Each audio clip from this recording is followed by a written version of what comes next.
હાય guys, Radhe Radhe. આશા રાખું કે બધા જ મજામાં હશો.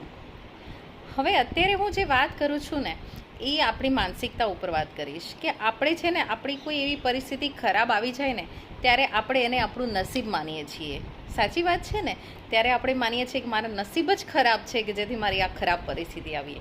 પણ એ જો ખરાબ પરિસ્થિતિને જો તમે લાઈફની ચેલેન્જ માનો ને તો એ ચેલેન્જ છે ને ફટાફટ તમે પાર કરવા લાગશો. અને એ ચેલેન્જ તમારે કઈ રીતે એને આપણે સોલ્વ કરી નાખવીને બરાબર એને ફેસ કેમ કરવો ને એના માટેનો તમને કંઈક ને કંઈક સુઝાવ તમારા મગજમાં આવી જશે.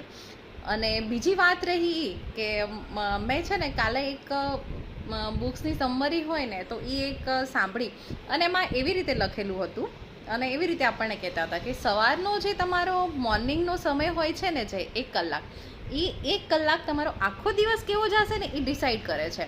જો તમારે મોર્નિંગમાં ઉઠીને તરત જ મોબાઈલ જોવા બેસી જાઓ છો, રીલ્સ જોવા બેસી જાઓ છો કે XYZ ફલાના ઢીંકણાને શું થયું, કોને આટલી પ્રગતિ કરી, આના ઘરે શું લાવ્યા, કોઈ સ્ટેટસ મૂક્યું છે બરાબર, તો એ બધું જોશો ને એટલે શું થશે કે એ આખી જે આખા રાતનું જે તમારું માઇન્ડ ફ્રેશ થયું હોય છે ને એ ફ્રેશ માઇન્ડમાં તમે આવી બધી વાતો છે ને મગજમાં ભરો છો એટલે તમારે એ મગજમાં પછી રોટેટ થતા રહેશે.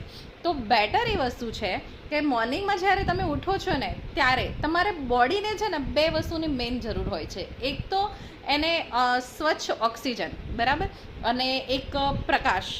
સ્વચ્છ ઓક્સિજનની સાથે પ્રકાશ કે જે આપણે સૂર્યના કિરણોમાંથી નોર્મલ જે પ્રકાશ મળતો હોય એ, અને અજવાળું કે જેથી કરીને જો તમે લાઇટમાં તમે આમ સવારે ઉઠી અને જો લાઇટની આગળ રહેશો ને તો બી તમને નીંદર આવશે, પણ એ જ વસ્તુ જો બહારના એટમોસ્ફિયરમાં તમે ખાલી થોડી વાર માટે ટહેલશો ને તો તમારી નીંદર ઉડી જશે. અને બીજી વસ્તુ છે કે એને પાણીની જરૂર પડે. આખી રાતમાં આપણી બોડીની અંદર છે ને રાત્રે શું થાય છે કે બોડીની અંદરથી જેટલો પણ કચરો હોય ને બરાબર એ કારખાનું આપણું રાત્રે છે ને ચાલુ થઈ જતું હોય છે કે નાઇટમાં છે ને આપણી બોડીનું ક્લિનિંગ માટેનું એક કારખાનું છે ને ચાલુ થઈ જાય છે. એટલે આખી રાતમાં આપણે કેટલાય પાણીની જરૂર પડતી હોય છે, એનર્જીની જરૂર પડતી હોય છે. એટલે એ બધી વસ્તુ છે ને એ રાત્રે આખી પ્રોસેસ થઈ જાય એટલે એ ક્યારે પોસિબલ થાય જ્યારે આપણે સારી નીંદર કરશું ત્યારે. અને એ વસ્તુ આપણે સવારે ઉઠીએ ને ત્યારે એકદમ બધો જે કચરો હોય ને એ સાફ કરવા માટે થઈને સ્મૂથલી જે થાય ને એના માટે આપણે એક હાફ ગ્લાસ છે ને વાર્મ વોટર પીવું જોઈએ બરાબર.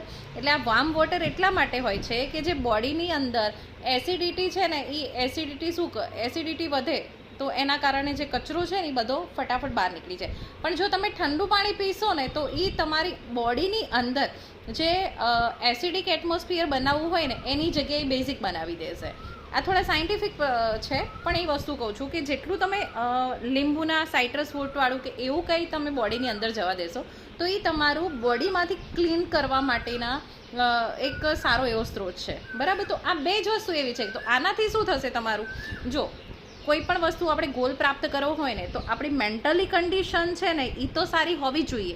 તમે ગમે એટલા થોટ સારા કર્યા હોય, ટાર્ગેટ સારા બનાવ્યા હોય, પણ જો તમારી ફિઝિકલ કન્ડિશન સારી નહીં હોય ને તો તમે એ ગોલ પ્રાપ્ત નહીં કરી શકો.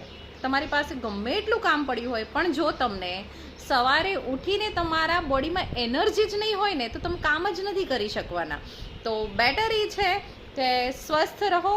અને ખાવા બાબતે તો બોલીશ નહીં કારણ કે મારું બોડી વેઇટ જ એટલો છે તો હું કોઈ પણ વ્યક્તિને એવું તો નહીં કહી શકું કે તમે બોડી મેન્ટેન કરો. સોરી, એ બધા બાબત માટે હું મજબૂર છું. પણ ઇન શોર્ટ કે સ્વસ્થ રહો. જરૂરી નથી કે તમે કેટલા સ્લિમ છો, કેટલા બોડીવાળા છો, પણ તમારી બોડીમાં એનર્જી હોવી જરૂરી છે. એટલે 2 એનર્જી તમારે રાખવાની આખા દિવસ માટે, એક મેન્ટલી અને એક ફિઝિકલી. તો તમારો આખો દિવસ છે ને એકદમ સ્વસ્થ જશે. અને બીજા દિવસે નેક્સ્ટ ડે છે ને એ તમારી લાઈફ છે ને એ બીજી મળતી હોય ને એ રીતે જ જીવવાનું રાખવાનું. આજે આ દિવસે આ લાઈફ મળી છે ને તો જીવી લેવાની. ઠીક છે? ચલો પછી મળીશું પાછા. બાય.